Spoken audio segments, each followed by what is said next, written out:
Welcome back, Nova Nation, here on WXVU, Villanova Sports Talk here on this Thursday. Glad you could join us, David Szczepanski, alongside Dominic Richetti.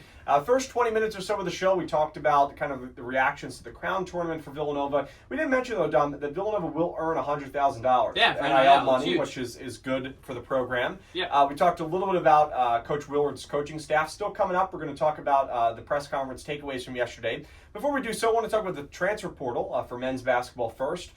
3 players from this last team for Villanova had entered the transfer portal. We know about Nana Njoku. We talked about that last week. That was announced probably a couple weeks ago now.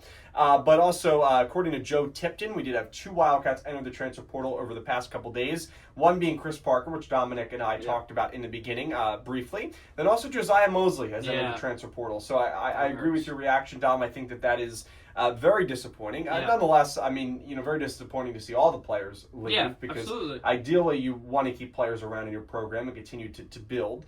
But Dom, I guess we'll first start with Nana Njoku to get your reactions. I know I talked about it last week, but I think that we can both agree that the potential, similar to Kris Parker, has been there for Nana Njoku. It just unfortunately hasn't been able to stay healthy, and that hurt him a lot in his career here at Villanova. He played a career high in minutes this year. I thought really, Dom, what was interesting was last year was really, I don't know if I mentioned this last week, but last year was really the year, I think, for Nana, because you had Lance Ware, who came in as a transfer. He didn't play well. No. And really the only, I mean, you had Burton, but really your 5 was Eric Dixon. This year was Enoch Bawachi, who helped out a lot, so it was a little harder of a path to playing time. Yeah. But last year, especially in the middle of the season, you had some space there for Nana, if he could stay healthy, to really kind of blossom into becoming that next star, if you will, or maybe kind of that 6th man off the bench and becoming a really good player. Unfortunately, he got hurt again, and I thought in the middle of the season, when he had that opportunity, he was playing well, especially defensively. Yeah. I thought that, I believe in that game against UCLA he played, I thought he was pretty good. Lance Ware got in there too, and I really thought that was a chance for him. And unfortunately, just, I think that kind of the story for him at Villanova, sadly, was just the amount of injuries that he suffered. Absolutely. And, hopefully he can stay healthy at his next stop, wherever that might be. I would imagine it's going to be, of course, a lesser-known school, lesser-known program. Probably a place where he can get, playing time, a good amount of playing time, if he can stay healthy, of course. But, for Villanova, it's sad to see a player like Nana go because he's been in the program for a good amount of time. But also with the new head coach coming in, I don't think it's a surprise, right? Nana was here under, the Kyle Neptune era, was able to work with guys like Dixon, and Jordan Longino, and guys that have been here for some time. And, unfortunately, he'll move on. And, for Villanova, it's obviously sad. But I also think, too, it gives Villanova an opportunity to, find maybe another transfer in the portal of some sort and bring them in. But what are your thoughts on Nana and entering the transfer portal? Yeah, I think Nana Njoku, came in the same year as I did to Villanova. Not that I played basketball, I think, just, we're the same age. And I was excited. He was this big guy, big center who, big and, he's strong. He was, he's thick in the best way that, he's hard to, really do anything, in the post against him. And he was, 6'9", which, Villanova sort of had that reputation of always having like an undersized center. So I was excited. He was a top recruit in Delaware. And then just, the injury bug just stuck with him for 4 years, similar to Trey Patterson and Brian Antoine in sort of the same way, where these highly touted recruits who just couldn't stay healthy when they came to Villanova. It happens a lot in college basketball. I feel like that, these guys, they just can't stay healthy. And, it feels very similar to Patterson and Antoine, who went on to transfer for their last year to smaller schools where they could, sort of, start every day, play basketball sort of, for one last time, and be, sort of, a star on a smaller school. I think Trey Patterson went to Rice, and I think this past year played for Rice, I'm trying to think. And, same thing with Nana Njoku. I think he'll do something similar where he'll go to, a smaller school where he can sort of be, one of the best guys on the team and, hopefully stay healthy. So, in his tenure here at Villanova, again, we really never got to see what he could do to his maximum potential, which was sad. Because, again, he came in and he looked like he was ready to play right away. He was just such a, big figure for Villanova and such a, he just looked like a college basketball player right away, which was really, really exciting. Definitely passed the eye test, which was nice. So, it was sad to see that he not only was injured for so long and now hits the portal, but he just never really got his chance just because of injuries, and it also probably didn't help that Eric Dixon stuck around for as long as he did. Not that that was a bad thing for Villanova by any means, but he had a great mentor with Dixon, but also was sort of clogging the big man room a little bit. So made it a little more difficult for Njoku to get some play time. But not Njoku, very, very talented. I'm hoping he gets to show his talents wherever he goes next year, because I do think he's a very, very good player.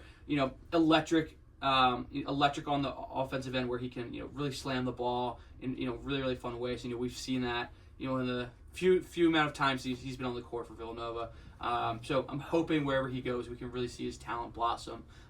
See a glimpse of what he probably should have been here at Villanova. I agree, Dom. And to talk about the next player on our list, Kris Parker. Yeah. Talked about him earlier, so I won't spend a whole lot of time. But Parker, a guy that played 27 games this year, was a redshirt, came over from Alabama last year. Villanova was one of his final four schools I remember that. in his first chance to recruit, or I should say to commit to a school program. Played in 27 games, averaged 10 minutes per game, shot 43% from the field, only 20% from behind the arc, which I think did hurt him. Yep. I think kind of the main role Villanova hoped for in the beginning of the year was his ability to shoot. Yeah. Just didn't turn out to be. He averaged less than 3 points per game. Averaged a little bit more than a rebound. But, I think, too, I was very surprised, and, we talked about the minute situation earlier for him, but, he played 14 minutes in the first game against Colorado. Mm-hmm. They played 3 minutes in the game against USC, 1 minute, less than that, in the game against UCF. And I think for Villanova, they kind of got into a situation where they weren't running a lot of players off the bench, obviously, because their starters were playing a majority of the minutes, the mid to high 30s. Dixon was playing 40 a couple times. And your bench, pretty much, it was Tyler Perkins, who provided that defensive threat, but also the ability to catch and shoot, which is Perkins. I mean, that really evolved for him towards the end of the season. But then I think it was kind of a toss-up, because I think Villanova looked at it and said, okay, we really need one three-point shooter that, can kind of surprise some people, maybe can get hot. And for Villanova, I think it was kind of a toss-up between, Jordan Dumont or a Kris Parker. Yeah. And I know there are different sizes, of course, different games, but they decided to go with Dumont because he had more three-point success. But I don't necessarily know if that was the right decision at the end of the day, because even though I think that Dumont can blossom to be a good player, I think that Parker's potential is a little higher. Yeah. Just because Dumont unfortunately had that double hip surgery. Yeah. You don't know how long that is going to last. Hopefully that is able to stay stable for him for a long time. But, Parker, just the way he was recruited, I know that he didn't play well in his first year. I also think he was just put in a bad situation. I mean, heading into the season, he was injured, like I said. Yeah. He didn't really get going right away. He kind of had to amp things up, ramp things up, pretty quickly. And I think the game moved a little too quick for him at times, just with, trying to get experience under his belt, then jumping into Big East play. He played well in non-conference play. It is much different, and I think that hurt Parker a lot. We'll talk about Moseley coming up, who I think is the player who I would have liked to see Villanova keep the most. Absolutely. Besides Tyler Perkins, even though we don't, we hope that Perkins stays here. Yeah. But a player like Kris Parker, like I said, not surprised, but I think he kind of just ran into multiple different things that were against him. I mean, in addition, Dom, he didn't play all that well when he was on the floor. I do want to acknowledge that. He wasn't scoring 10 points a game, 6 points a game. His success was kind of here and there, was inconsistent, but I think a lot of it had to do with just his lack of consistent playing time, even in the Crown tournament. Absolutely. Kind of the toss-up between him and Dumont as one of those three-point shooters off the bench. Villanova doesn't run a deep bench as it is. Yeah. And I think that was also a decision. Look, if you're a Villanova player and you come here, you have to be one of those top bench options, because if you're not going to play. Yep. And, you saw that with Perkins this year, who, obviously became that sixth man, but also, too, I think was sitting last year with Brendan Hausen, right? Hausen was a guy who also entered the transfer portal again. Wouldn't that be funny if he came back to Villanova? Yeah. But, it was just a situation where I think he wanted more playing time. Yeah. He wasn't getting it. And it's just because Villanova doesn't run a super deep bench, and even when they put players in there off the bench, I mean, really dumb. And, when you think about Villanova's bench, at least the last three or 4 years, that we've been calling games, I mean, Perkins is the only guy off the bench that I can think of that consistently plays 25 minutes a night for Villanova off the bench. I can't think of many other players. I mean, Archdiacono in my freshman year, Kris, he played a good amount of time as I remember they used him as like a hockey substitute for offense. They bring in Haas in for defense. They bring in Archdiakono. So he ended up playing a good amount of minutes. But when you think about, high bench minutes, it's pretty much Perkins. And that's why if you're a bench player here at Villanova, at least the way that, Jay Wright, Kyle Neptune kind of utilized things, we'll see if it's the same under Willard. They just didn't get a whole lot of minutes. And I think that kind of helped or allowed Parker to enter the transfer portal. Yeah, the only person I can remember is when DiVincenzo was here and would play. He was basically a starter. He was a sixth starter basically for Villanova, and we know how. Which I think Tyler Perkins was at times this year. Absolutely. Without question. And he was good. We'll talk about, I don't want to interrupt from your point, we'll talk about Perkins coming up because Villanova has to do, I talked about it in the last episode, last Thursday, like the women's program has to do everything they can to keep Basco, and I think the men's basketball has to do everything they can to keep Absolutely. Perkins. It's without doubt he's top priority. With Parker though, it really was, it felt like, maybe like 3/4 through the season, maybe a little bit closer to halfway through the season, he just fell out of favor. I remember, I think you and I were on the call for the UConn game where he had, a great game. He scored 11 points. He had the final stop of the game in a 2-point victory. He was in the last 4 minutes of the game, and he was in the most crucial possession of the game. He was the guy that got the stop of Villanova, and it was a huge win over UConn. UConn was, I think, 9th at the time, and Villanova's season was going a little bit off track already early on. I think this game was in late December or early January. So it was towards the beginning of Big East play. So it was a huge win against UConn. And then, he just sort of fell out of favor. We saw Jordan Dumont sort of step into the role that Parker had. And I think you hit it right on the nail on the head there, David. It's just Dumont brought that 3-point shooting that Parker couldn't give to Villanova consistently. And, even at times Dumont was consistent, but at times he would really explode and hit 2 or 3 threes in the middle of the game, and you'd be like, okay, this guy can really shoot the basketball. But I think Parker, the Big East, I don't know if the Big East was right for him just because of his sort of inability to do both things extremely well. At times he looked like a really good defender, and at times he looked like a really good scorer, but he could never really do both at the same time. Besides maybe that UConn game. So I'm interested to see where Chris Parker goes. I don't think he's a great fit for the SEC. I don't think he's a great fit for the Big East. I don't think he's a great fit for the Big 12. Maybe the Big 10. Somebody in the Big 10 will take him, or he goes to a mid-major like the A10 or a high mid-major like that. So I'm interested to see what Chris Parker does. I do think he's very, very talented. He's 6'9" guard who has like a 7-foot wingspan. So I think he's definitely has the size and the skill to be a really, really good basketball player. So I think he'll definitely go somewhere where he knows he'll get at least 15 to 20 minutes every game. So if that's somewhere else in the Power 5, Power 6 conferences, I'm interested to see. I guess not anymore. Pac-12's gone kind of, but I'm interested to see where he goes. My prediction I would be surprised if he goes to like a lower tier Big Ten team, like a Minnesota or like I don't even know who's in the Big Ten anymore, like a Penn State maybe. But I think he's got a load of talent that he just really needs to utilize. And I don't think Villanova was I wouldn't say it was a bad fit for Parker. It just wasn't the best fit for Parker, I think. I agree with that too, Dom. And moving along here to our third player that has entered the transfer portal, according to Joe Tipton again at Tipton Edits on X or Twitter, Josiah Moseley has entered the transfer portal, and a former top 75 recruit, 6'6" freshman.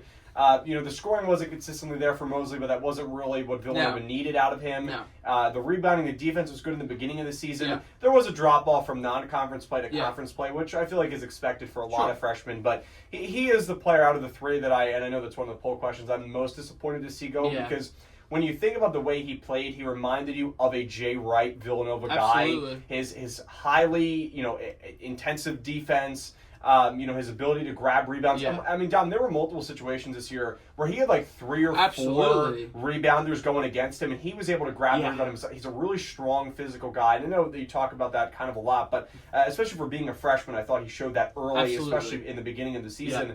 I'm a little surprised, too, that Moseley doesn't stay because everything that I've heard from Kevin Willard so far has really stressed the importance of defense. Yeah.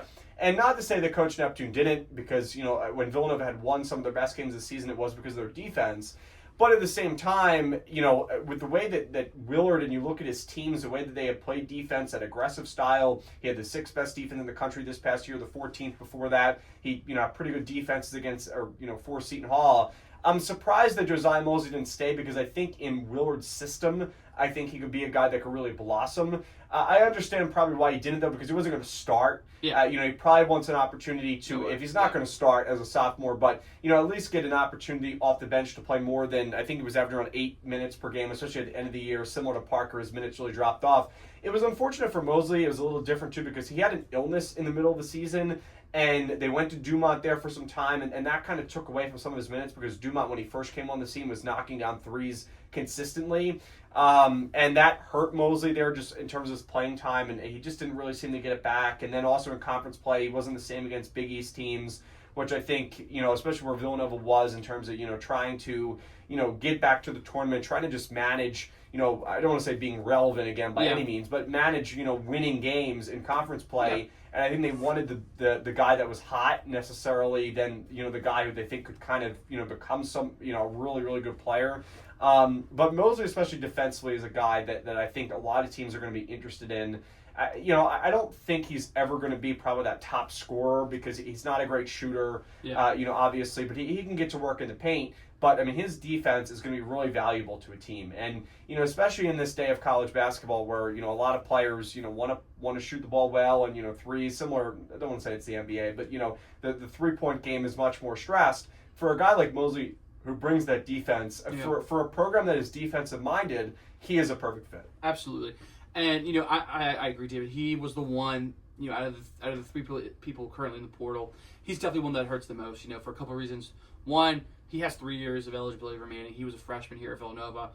I think he was, the best commit Villanova had from this past incoming class. So, that really hurt. Also, he played, a good amount of time, for Villanova this season, and he, held his own.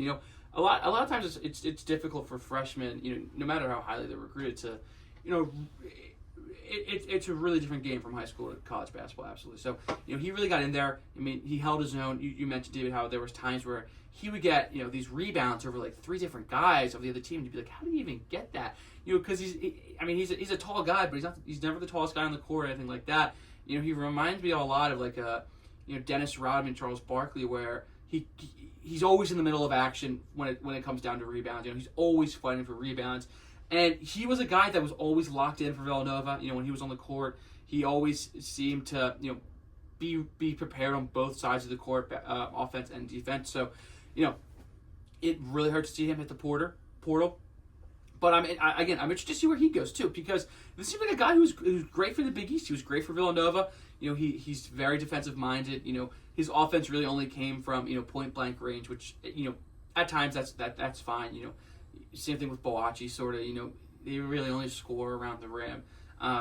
Moseley, I feel like if he could develop his jump shot a little bit more, we saw Eric Dixon do it. It took him 6 years, I guess, to develop his jump shot into something. But even if Moseley just added a mid range to his game, a little bit, or had the ability to hit a 3, that would have helped Villanova a lot. And I think he probably would have developed that shot over this summer and next summer, and being a really useful tool for Villanova. So that one hurts the most, definitely. Moseley was a great recruit. He had an impressive, I would say, freshman year here at Villanova, but understandable why it's the portal. He change of coach at a program that you just started at, it's hard.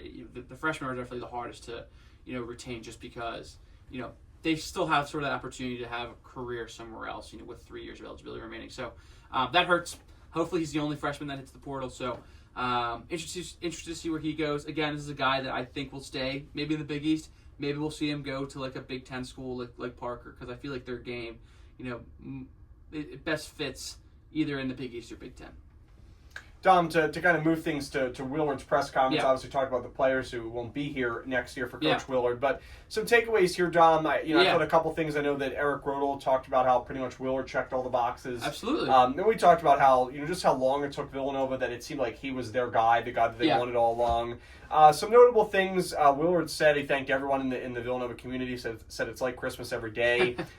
Specifically thanked Coach Wright, and you could see how close Absolutely. their relationship is. Jay Wright was there yesterday, not really a surprise, but really, stressed the fact that it's still Jay's program. He said that, a lot, and that, he doesn't want to change the culture, wants to change the way that they play. He also, I thought this quote was really good, Dom. He said, let's have some fun. Let's bring some energy back into the building in Wells Fargo. Absolutely. As I said earlier, he talked about, coaching in Philadelphia, which I thought was really interesting. He said, the quote here, I feel like I could read the full quote, but I feel like I could kind of summarize it probably a little better. He was talking about pretty much how, when he spent time with Seton Hall in New Jersey, around the New York market, that's huge, obviously, but how a lot of the fans were split, right? They have so many teams in New York for, each sport that everyone was kind of split. He said what he really likes about Philadelphia is that everyone is kind of on one team. And maybe not in college basketball, of course, but in, professional sports. Absolutely. And, he seemed like he was happy to take his kids to some Phillies games, Sixers games, even though they're in at the same time. But Flyers games, other things like that, Eagles games, of course. That, and he also said, too, he ended that quote about Philadelphia. He said, I've always been jealous of Philadelphia fans and how passionate they are. Also, too, I think kind of the biggest thing that came out of it, Dom, was he said this is going to be the last stop of his coaching career. Yeah, I like that. That's nice. We had asked him afterwards, too, specifically speak more about that comment. Yeah. He backed up a little bit from it, more so than when he said it. He did make a joke about how I should probably say less in this press conference than what and that's how he opened. That's funny. But he did say that it is going to be his last job. And, we'll see how many years he's here for. But, hopefully Villanova has a lot of success under Coach Willard. And then kind of the last thing here, like I said, is just, he said that he's not going to change the program. This is a quote from Kevin Willard. I have no problem saying it every day that this is Coach Wright's program because I'd be a fool not to accept that, not to embrace it. Absolutely. I have so much respect for him. I have so much respect for what he did here, end quote. And then also, as I said earlier, talked about not changing the culture. But this is what he said he will change. Beginning of the quote, so the play style has to change. The way you teach the game has to change. It's why I kept my whole staff is I have to teach my defense, my offense, and you have 3 weeks when you get your players to start working on it. So you have to be much more adaptive on the way you play. And a little bit of context of this quote, pretty much he was talking about, what Jay had done successfully and how the game with NIL, with transfer portal, has changed so much. So those were kind of the top takeaways. Dom, what did you take away from this? I think kind of the biggest takeaway was it is his last job. Yeah. He has a lot of respect, obviously, for Coach Wright. If you're going to be head coach of Villanova, you have to, obviously. But their relationship seems to be really, really close, which I think is perhaps a little surprising to some. Yeah, absolutely. My main takeaway was just how committed's not the right word, but maybe excited and committed he was. It definitely, when Villanova went out and approached Kevin Willard to be their head coach, or he was at least rumored to be coming here, it definitely was a couple question marks because I feel like we both sort of lean towards more Villanova going for a younger guy from like a mid-major, like Patino, who ends up in the Big East anyway, which is I'm excited for that. But the biggest thing for me was how much respect he gave to Jay Wright and as well as everybody else in the Villanova community. This guy feels he definitely did a much better job in this press conference than he had done in his last few at Maryland in getting fans on his side. I was looking forward to this press conference to see his character a little bit more than I was familiar with, and I am definitely much more bought in than I was before. I will say that. He definitely emphasized how excited he is to be here, and also gave respect to those who came before him, which I thought was very, very nice to hear and very, very important to say as well. So I'm glad he definitely acknowledged how this is Jay Wright's program, Jay Wright's culture. He built this, so I'm glad he's definitely paying respect to that. But I'm excited for something new. I think one thing Willard brings is he's new. He's not from the Jay Wright coaching tree. He has all new assistants besides Ashley Howard. So I'm excited for this new sort of, hybrid culture thing that's going to happen in Villanova, where we're going to have, I definitely think we'll have some aspects of, Villanova, and Jay Wright culture, with the jump stops, the pump fakes, all that stuff, loose balls, everything like that, but also the Kevin Willard, way of playing basketball. I think they're going to merge and hopefully create a great product. I'm excited. I'm happy that he looks forward and hopes this is his last job. He hopes that, to stick around here for, what seems like the foreseeable future, and beyond. So I'm excited. I'm excited to welcome him to the area, and I'm excited for, what he's going to bring to Villanova. Yeah, Dom, once again, I completely agree. We do have an update. I do want to get back to Willard, but per Adam Zagoria on Twitter, Maryland's Rodney Rice will visit Villanova on Friday. Yeah. So tomorrow is Rodney Rice Day, so Tyler Perkins Day. Yeah, very excited. But yeah, Dom, well said about Willard. I thought the press conference went really well. Too, something that I'm interested about is, you hear a lot about, the Villanova way and continuing that. It will be interesting to see, though, just because there's not really many Villanova guys left. No. I mean, the only assistant coach is Ashley Howard. Yeah. And really your players, Perkins was only here for a year under Kyle and his staff, which obviously worked closely with Jay. So I think it's good that Kevin Willard and Jay Wright are friends, but I am still waiting to see how much of Villanova, and you talk about that attitude, is still there. But, also, too, there is the part, you have to understand that, eventually, college basketball moves on and you have to adapt to that. And if you don't, then you may get stuck in a situation where you don't want to be. And Villanova, I think, is trying to be proactive and, like you said, Dom, kind of merge everything. And hopefully, Willard will bring a lot of success to Villanova. Dom, want to get to the poll questions on my social media, on my Twitter, at WXVU David S. Then before we let you go, we'll get your thoughts on Maddie Weber entering the portal. And then, of course, stay tuned. At the very end, I'm going to play Mike Moseley is going to join me for a conversation about men's lacrosse, so looking forward to that. First poll question on my Twitter, Dom. After yesterday's press conference, how do you feel about Villanova's decision to hire Kevin Willard? Love it, like it, in the middle, dislike it? I put like it. He definitely got me to buy in a lot more than I had previously. So I'm definitely, I like it. I don't know if I love it yet. I'll wait for some results. Yeah, the results have to show up. I agree with that.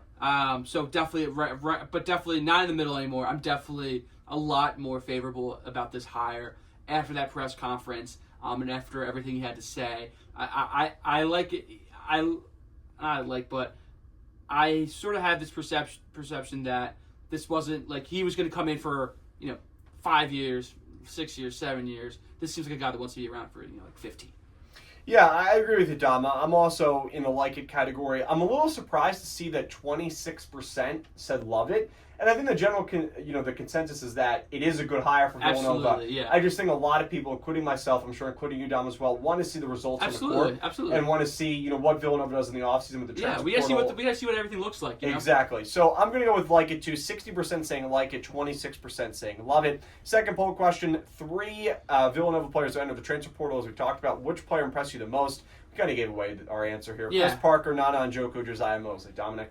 It's mostly, we've talked about it. We were excited for his future here at Villanova. He showed, some really, really bright spots in his game. His defense, his rebounding, his sort of, tenacity on the court. So disappointing to see him hit the transfer portal, but I'm excited for his future. Does it surprise you that 91% say Moseley? I mean, I am a little surprised, Parker didn't get some love, and even, Njoku didn't get some more love. But, I mean, based on, expectations and, for all 3 of these players coming into the season, the only one that really exceeded them was probably Moseley. Parker was disappointing, and Njoku barely saw the court. So, it makes sense that Moseley got most of the love here. Yeah, 91, 92% almost saying Moseley, 4% saying Parker and Njoku. I thought Parker would be closer to 10 or 15 when it was all said and done. Poll question 3, will Villanova men's lacrosse defeat St. John's on Saturday? Didn't talk about it yet. St. John's very bad, last in the Big East. Villanova with a win against Denver. They played much better in Big East play, which Mike and I will talk about in a little bit. Yes or no, Dom? I know you're not the biggest lacrosse guy. No, I think they will. St. John's is bad. They're last in the Big East, like we all know. So we all know. Yes. So Villanova's going to win this game. 81% saying yes, which I think will be the right answer at the end of the day. Dom, before we let you go, buddy, before we get to men's lacrosse with Mike and I, thoughts on Maddie Weber entering the transfer portal? There hasn't been a whole lot of news with Villanova women's basketball. We're still waiting for any other players to enter. I think it's a Yeah. good sign that we've only heard Weber so far, but as Yeah. I talked about last week, it Yeah. is a big loss still for Villanova. I want to stress that. It's a massive loss. I mean, her and Bosco, should have had another 2 years together here at Villanova. And hopefully Jasmine Bosco stays because, I mean, she was incredible this season for Villanova. Weber, it's the same thing that happened with Olsen and Christina Dalsey. Just Villanova doesn't have, and the Big East doesn't have enough exposure for, women's basketball that these women deserve to have. So, she's going to go somewhere. She's going to transfer up, absolutely. Probably to the Big Ten, maybe the SEC, because she can really score the basketball. So I'm excited for her, though. Same thing with Lucy Olsen and Christina Dalsey. I mean, we were excited for them. We were excited, and I feel the same way for Maddie Weber, because she definitely deserves it. She was great for the season for Villanova. It definitely hurts. This is the transfer, out of all, men's basketball and women's basketball that, hurts the most, that Villanova will miss the most just because of how good she was. And, this, again, we said it last year when Olsen and Dalsey hit the portal, but this definitely, brings light to, some problems with Big East women's basketball, and, just not getting enough exposure. Well, I think, at least from what I've heard, seems like a new media deal could be on the way. I saw that too. So hopefully that changes things a little bit. Yeah, we'll see how that goes. But obviously a big loss for losing Weber. I mean, really down the stretch when Basco was inconsistent, Weber was there. Absolutely. And I thought she took big strides from where she was last year, Absolutely. which was already a good start in her college career. Will be interesting to see where she goes. I'm going to pretty much assume it's out of the Big East, of course. I mean, unless she goes to UConn, which I don't think so. But we'll see. But I think really it's a shame because Villanova, you have, in my opinion, a really good coaching staff led by Coach Dillon. Yeah. And they have really done a lot to get the most out of the talent they've had. Unfortunately, the talent just hasn't stayed as long. And that's really college basketball as a whole, but especially for Big East women's basketball with the media deals, with everything that goes into that. So we'll see if we have any updates there. Of course, next week we'll break it down as well. But Dom, I want to thank you for joining me. It was always great. And Mike Moseley joined me to talk about men's lacrosse, as Dominic and I just kind of talked about our thoughts on the poll question. Big game coming up against St. John's. Villanova looking to stay undefeated in Big East play. Let's hear Mike and I's conversation right now.